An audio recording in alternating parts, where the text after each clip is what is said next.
Shalom, salam makan sehat. Ya, Simon versus Petrus. Apa maksudnya? Ya, saudara, sebenarnya kita akan melihat bagaimana Petrus lama dan Petrus baru.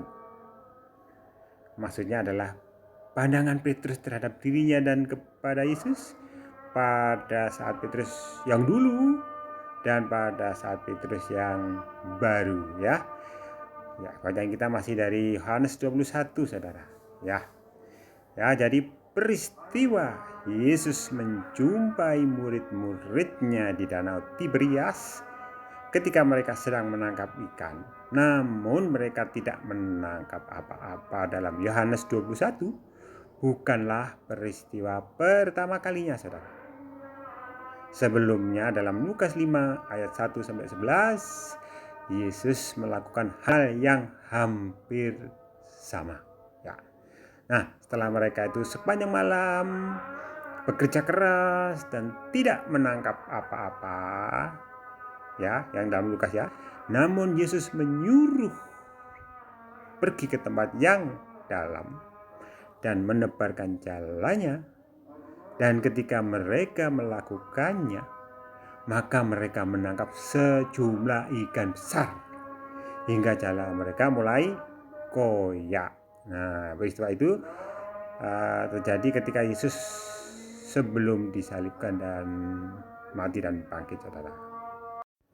Nah, sesuai dengan judul tadi ya, kita fokus kepada Simon Petrus. Ya. Kita lihat respon Simon Petrus ya, ketika melihat kejadian tersebut yang dicatat di dalam Lukas 5 ayat 8. Apa kata Petrus? Tuhan, pergilah daripadaku, karena aku ini seorang berdosa, saudara. Simon Petrus merasa tidak layak di hadapan Tuhan. Ia melihat dirinya orang yang kotor, yang tidak layak berhadapan dengan Tuhan, saudara. Mungkin saudara, saya juga pernah ya saudara, kita merasa tidak layak seperti di posisi Simon Petrus. Kita enggan bersekutu, enggan ke gereja, karena kita saya kok tetap berbuat salah terus, berbuat dosa terus. Kita enggan berdoa karena merasa diri ini orang berdosa, tidak layak menghadap Tuhan. Itu yang dialami oleh Petrus pada waktu itu, saudara. Tapi apa jawab Tuhan Yesus? Ya, kita lihat di Lukas 5 ayat 10b. Kata Yesus kepada Simon, jangan takut. Takut apa ini, saudara? Ya, jangan takut datang kepada Yesus sebenarnya ya, jangan takut yang lain. Mulai dari sekarang engkau akan menjala manusia. Nah, saudara, jadi sebenarnya dosa itu tidak menghalangi kasihnya kepada Simon Petrus. Dosa kita juga tidak akan menghalangi kasih Yesus kepada kita, saudara. Ia tetap mengasihi Simon Petrus. Memang ia datang ke dunia untuk menyelamatkan orang berdosa, saudara. Ia datang untuk menyelamatkan Anda dan saya. Nah, kita bandingkan dengan respon Petrus di peristiwa setelah kebangkitan Yesus Kristus yang dicatat dalam Injil Yohanes pasal 21, saudara ya.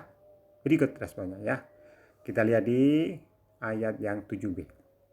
Ketika Petrus mendengar bahwa itu adalah Tuhan, maka ia mengenakan pakaiannya sebab ia tidak berpakaian, lalu terjun ke dalam danau.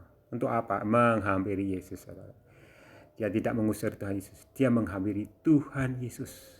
Nah, ini adalah sangat kontras dengan respon sebelumnya. Petrus sudah tidak lagi memandang siapa dirinya lagi, saudara. Ia hanya fokus kepada Yesus.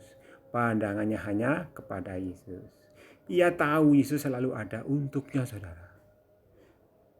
Padahal kita tahu ya, semua tahu ya, sebelumnya Petrus telah menyangkal Yesus 3 kali, saudara.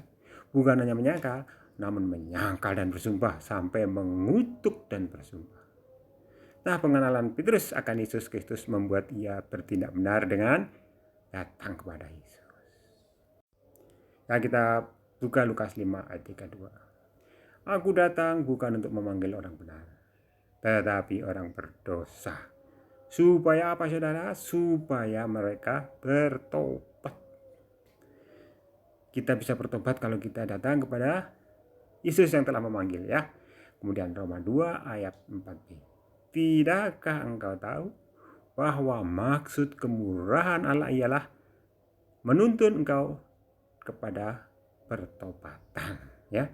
Jadi pertobatan itu perlu dituntun oleh Tuhan melalui kemurahan Tuhan. Tuhan itu panjang sabar, saudara. Nah, kita lihat lagi di Ibrani 12 ayat 1 sampai 2, saudara. Saya bacakan, ya. Karena kita mempunyai banyak saksi bagaikan awan yang mengelilingi kita, marilah kita menanggalkan semua beban dan dosa yang begitu merintangi kita, dan berlomba dengan tekun dalam perlombaan yang diwajibkan bagi kita. Bagaimana caranya, saudara, supaya kita menanggalkan semua beban dan dosa yang begitu merintangi kita? Ayat 2 menjelaskan, marilah kita melakukannya dengan mata yang tertuju kepada Yesus. Jadi mata kita harus tertuju kepada Yesus, ya. Jangan kepada diri kita sendiri, jangan kepada dosa-dosa kita sendiri. Kita harus tertuju kepada Yesus mata kita, ya. Karena apa? Karena dengan mata yang tertuju kepada Yesus yang memimpin dalam iman, dan yang membawa iman kita itu kepada kesempurnaan, dan seterusnya, saudara, ya. Ya, Petrus yang lama itu berfokus pada dosanya dosa-dosanya sendiri, dan tidak bisa keluar dari dosa-dosanya, saudara. Namun Petrus yang baru, matanya tertuju kepada Yesus yang memimpin Petrus dalam iman dan membawa iman Petrus kepada kesempurnaan. Meskipun dia jatuh bangun, tapi matanya tertuju kepada Yesus. Haleluya. Tuhan Yesus memberkati.